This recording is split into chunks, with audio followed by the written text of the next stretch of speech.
पटना में गंगा तट पर भाजपा के पूर्व प्रदेश अध्यक्ष हरि साहनी के नेतृत्व में निषाद राजगुह की जयंती बड़े ही धूमधाम से मनाई गई। इस कार्यक्रम में सैकड़ों की संख्या में समाज के लोग उपस्थित रहे। समारोह के दौरान श्री साहनी ने कहा कि यह आयोजन केवल एक सांस्कृतिक कार्यक्रम नहीं बल्कि समाज के उत्थान और समाज के अधिकारों की प्राप्ति का प्रतीक है। उन्होंने कहा कि निषाद और नाविक समुदाय के लिए अब बीमा की व्यवस्था केवल व्यक्ति ही नहीं बल्कि पूरे परिवार के लिए एक उत्साहजनक पहल है। प्रधानमंत्री नरेंद्र मोदी का धन्यवाद करते हुए उन्होंने कहा कि सबका साथ सबका विकास का नारा अब जमीनी हकीकत बनता जा रहा है। हरि साहनी ने कहा जो समाज जमीन से जुड़ा है वह गरीब और दुर्व्यवस्था से पीड़ित है। जब उसमें धार्मिक चेतना और आत्मबल आता है तो विकास की गति स्वतः तेज हो जाती है। उन्होंने यह भी कहा कि यह पखवाड़ा केवल सांस्कृतिक नहीं बल्कि जागरूकता और अधिकारों के लिए आवाज उठाने का समय है। नेता प्रतिपक्ष तेजस्वी यादव और कांग्रेस अध्यक्ष मल्लिकार्जुन खड़गे की प्रतिक्रिया देते हुए हरि साहनी ने कहा जब सत्ता में थे तब जनता से दूरी बनाए रखी और अब जनता का साथ पाने के लिए दौड़ लगा रहे हैं, लेकिन बिहार की जनता जान चुकी है असली काम किसने किया। 2025 में जनता एनडीए को एक बार फिर से मौका देगी और उन्होंने कहा कि एनडीए गठबंधन नरेंद्र मोदी और नीतीश कुमार के नेतृत्व में आगामी चुनाव में एकजुट होकर उतरेगा और बिहार के कायाकल्प का कार्य आगे बढ़ेगा।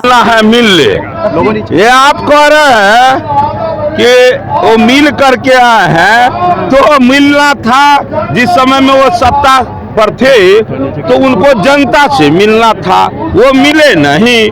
वो परिवार से मिले रहे, अपने पार्टी के नेताओं से मिले रहे।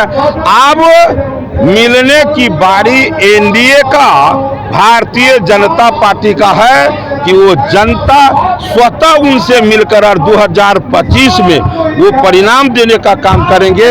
ये उनके किन्हीं से मिलने से कुछ नहीं मिलेगा। चुनाव लड़ेगी नायब सिंह सैनी, ये पूरे लोग जानते हैं, बच्चा जानते हैं और इस प्रांत के बूथ स्तर से लेकर और प्रदेश और केंद्र स्तर के सारे नेता टाल ठोक कर कहते हैं कि हम